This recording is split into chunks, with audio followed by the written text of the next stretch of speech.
I want you to join me in the fight against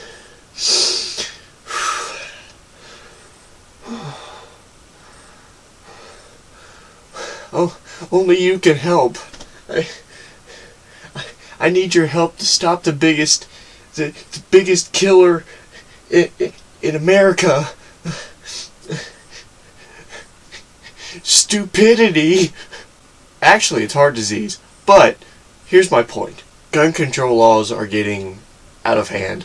And it's not so much the gun control laws, it's the gun control activists. The other day, I was driving down the road, and I had my radio going, and I was listening to a pretty frequent news station that I listen to, and there was some sort of press conference or something going on, and someone made a statement, and they were basically saying, in fact, she did say this pretty directly. She said, any kind of modification made to a firearm just means you want to kill a mass amount of people or a large amount of people. And I'm thinking, what? So if I want to put a new backstrap on my Glock here, does that mean I just want to go out and become a domestic terrorist? Like, is that what that means? Because that's exactly what you were saying. Sorry guys, I had to switch to my other camera because this one went dead. So that quote was just really ignorant, right? See, the problem with those kinds of people that I just mentioned are two things. First of all, they probably never handled a gun before, or not familiar with a gun at all. Second of all, they're either that or they're mentally retarded. But good news for me, bad news for you communists. It looks like maybe, just maybe, your people are turning on you. Because, look at this article I found about liberals buying guns. Yeah, crazy, right? Let's take a look at that.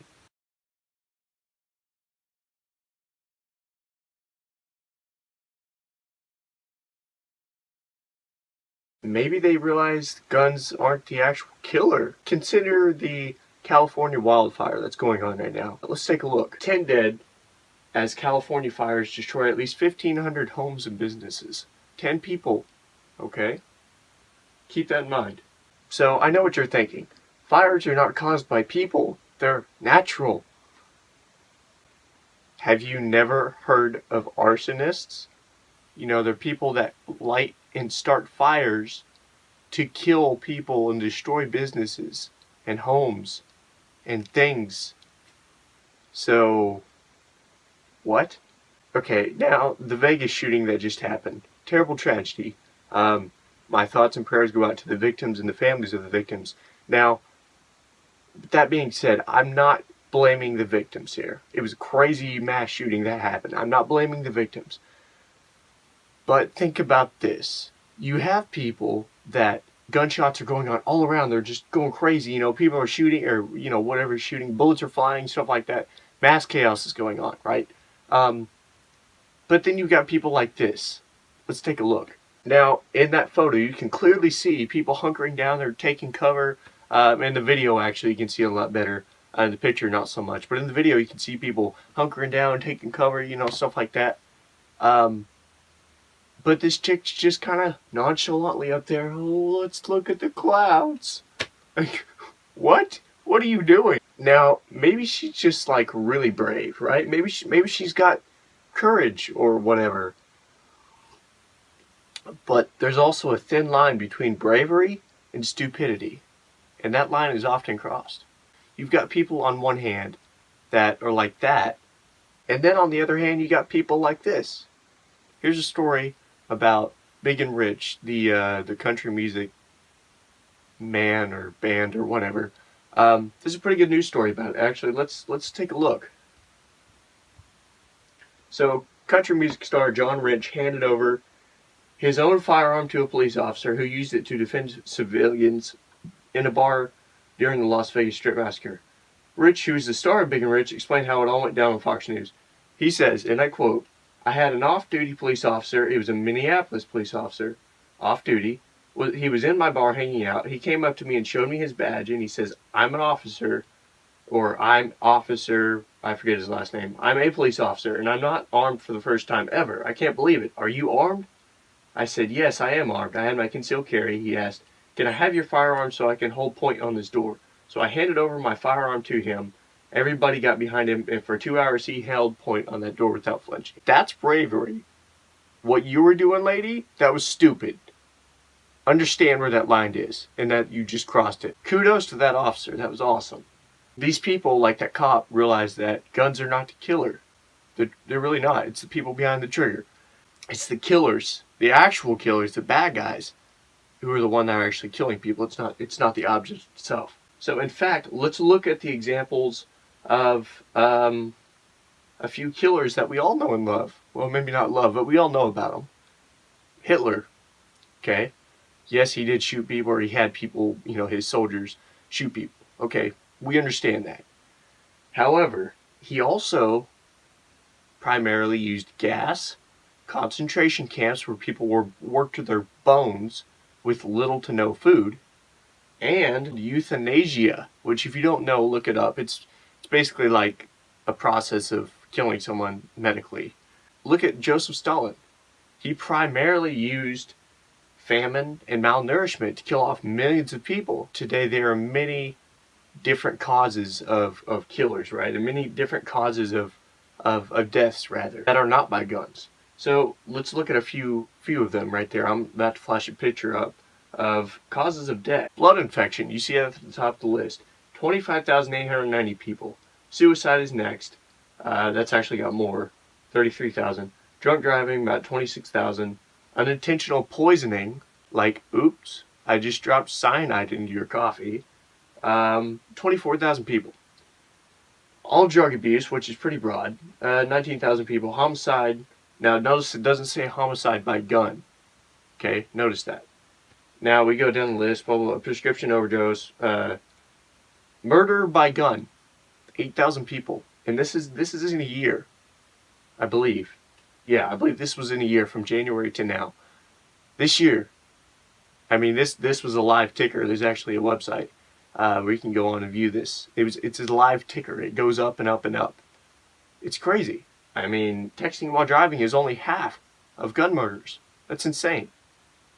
And to think almost everyone on the face of this planet has a vehicle rather than a gun. Not many people have guns. Not as many as they should. Yet almost everybody has a vehicle, and it's still like half of what the gun death is. The CDC actually released copies of actual statistics of gun death. All ages, you'll see that at the top line right there. It says deaths per 100,000 resident population. Okay, it literally went down since 1970. Down from 14 people in 1970 to 11.1. If you actually look at the percentage of that in 100,000 square people area or residents or whatever, you have a 0.011 chance. That's like 1% chance of dying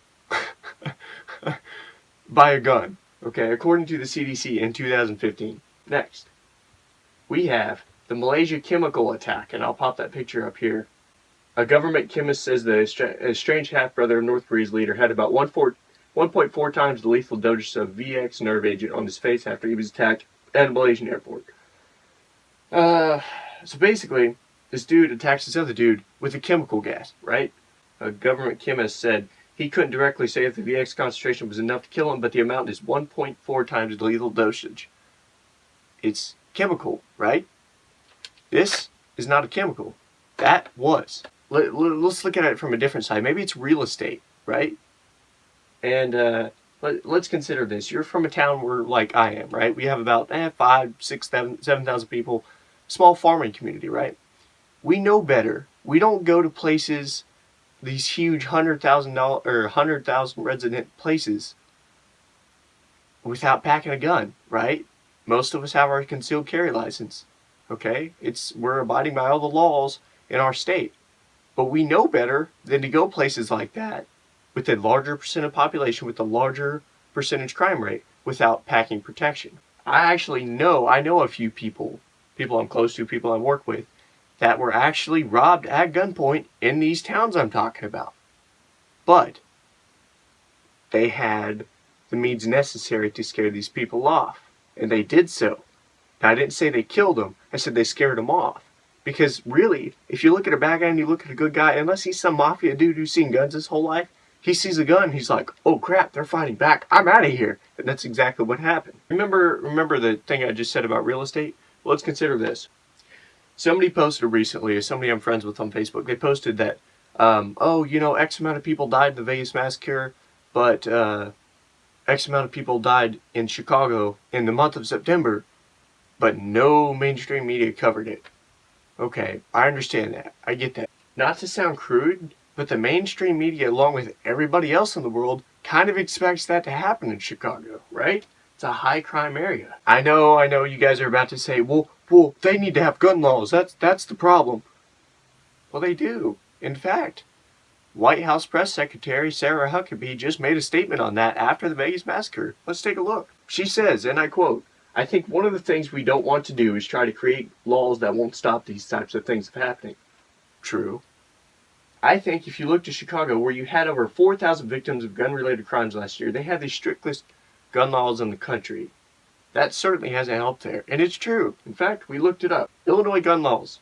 They require the residents, if you want a CHL, concealed handgun license, that you have to get a 10-year one, which is more expensive than the 5-year one. The federal government allows you to either have a 5-year license or a 10-year license. Illinois said you have to get the 10-year license, right? To purchase or possess firearms and ammunition. So not only do you have to, you can't just walk into a gun store like you can in my state, buy a gun, walk out, as long as you go through the background check, of course.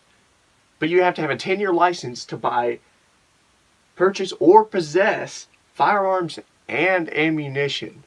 You want to buy ammo for your .22? Well, guess what? You better have a 10-year license. So, first strict law, right?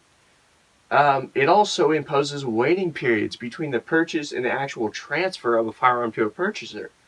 24 hours for long guns and 72 hours for handguns.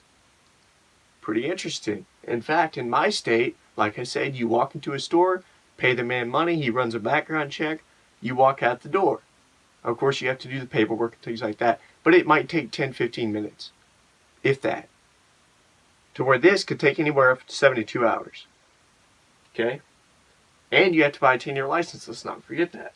So, there's design safety standards, there's child access prevention laws, which is actually pretty smart.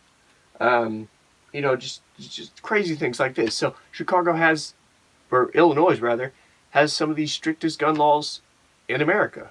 Yet, a lot of people are dying. The point is, it's not the guns, right? It's a lot of what the problem is from the condition in which many deaths these are occurring. You know how I said real estate? Let's look at the areas and the deaths connected to them. So, Chicago crime poverty, right? We're talking about Chicago, so let's look at crime poverty. This website says, and I did my research, I wasn't just going off Wikipedia, right? So it says when people live in households that are struggling with poverty, they also have a higher rate of violence that involves a firearm at 3.5 per 1,000 people compared to 0.8 to 2.5 per 1,000 to middle and high income families. Okay, well, think about that. People in poverty are in desperation, right? If you've seen anything in life, it's that people act very, very crudely and very differently and just completely out of the norm when they are put in desperate situations. Looking back at this statistic, you see, as it says, 3.5 firearms per 1,000 people. If you actually want to do the calculations on that, that's 0.35%. So, I'm not saying every person that has a firearm is going to die. In fact, I'm saying the exact opposite of that. But let's assume, just for you liberals, that every person in that percentage, that statistical area right there, let's actually plug that into the calculator and let's just assume those 3.5 people are going to kill everyone they meet. Right? Let's just assume they're all mass murderers. Even though that happens, you have a 0.35% chance of dying, if that were the case. Pretty crazy. Versus the, 0.01 earlier? So, 0.35 versus, and that's just in one crime poverty area, versus the average of 0.01. from 1970 to 2015. No, I'm sorry, that was just in 2015. So you have a way higher chance of dying by gun if you live in a poverty area like Chicago. I'm not saying the whole city of Chicago is a poverty area, but what I'm saying is a large majority of it is, because you have a lot of suburbs, you have a lot more people, you have a lot more people you got to feed and supply for, so you have higher risk of chance for poverty, which obviously you do in Chicago. In light of all the recent events, the Vegas shooting and things like that, let's look at some good news, shall we? First one, let's look it up here. Let's pop that up on the screen. First good news of the day. Trans teen kicked out of old school, voted homecoming king. Oh, that's alright. Well, let's look at that. So it looks like, just on the surface, that a transgender cannot become homecoming king, and he got kicked out of high school. But let's read into it further. Just kind of look here. A transgender man teen said he or she, I guess, was kicked out of his or her former high school for his or her gender identity, has been named homecoming king at his new school. I'm going to need some more coffee for this crap.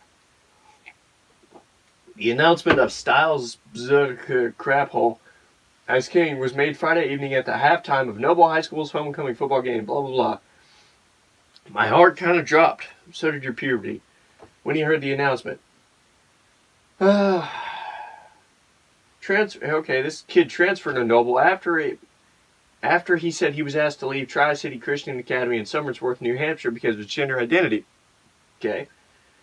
Blah, blah, blah. Came out as a transgender male in 2015. He said that being honored as homecoming king was the most surreal thing that's ever happened to him. He said he likes the way he's been accepted at his new school. Yeah, well, I'm sorry. You're clearly not from around here, because they wouldn't do that around here. So, maybe not so good news. Let's look at this next one. General Mattis. The Mattis. He quoted just recently in a press conference, I think it was like 3 days ago, not even that. He says, there's one thing the U.S. Army can do. Okay, let's just clear this up real quick. This was about North Korea. He was speaking on the topic of North Korea. There's one thing the U.S. Army can do, and that is you have got to be ready to ensure that we have military options that our president can employ if needed. Mattis embraced the current diplomatic approach to the crisis, including the UN-led sanctions on the regime supported by the international community. He added, but that means the U.S. Army must stand ready. And if you're ready, that's your duty at this point in time. And I know the Army will always do his duty. So a lot of people are interpreting this as this is his precursor to the North Korean War, basically, or whatever you want to. World War III, let's just go with that one. He's saying, dudes, be ready, let's go. Trump just said there's a storm coming, like all these things, man. Just makes me so excited. Yeah. What am I saying? I'll tell you what I'm saying. Let's go to war!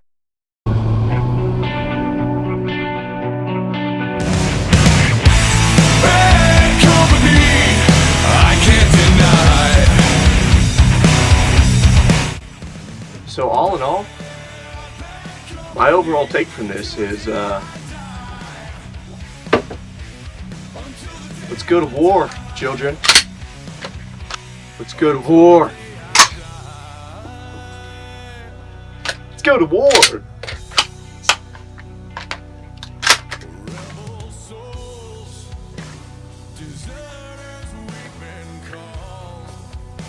So, what am I saying?